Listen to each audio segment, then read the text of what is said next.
महाराष्ट्रात काही दिवसांपासून चिखलफेक सुरू आहे असं गिरीश महाजनांनी म्हटलंय। समाजात तेढ निर्माण करण्याचा प्रयत्न सुरू आहे। लवकरच सर्वपक्षीय बैठक आम्ही घेणार, लक्ष्मण हाकेंना लेखी आश्वासन दिले असंही या दरम्यान गिरीश महाजन यांनी म्हटलंय। महाराष्ट्रामध्ये ज्या पद्धतीने आंदोलनं चाललेली आहेत, ज्या पद्धतीने एकमेकांवर चिखलफेक चाललेली आहे, ज्या पद्धतीने एकमेकांवर दोषारोप केले जात आहेत, मला वाटतं हे खरं म्हणजे आपल्या पुरोगामी महाराष्ट्राला हे अपेक्षित नाहीये, पण हे चाललेलं आहे।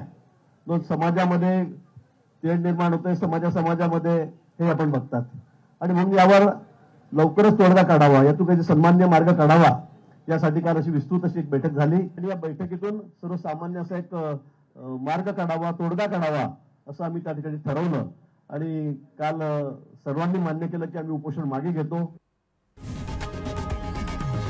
लोकशाही मराठी ऐका, पहा, जागरूक रहा।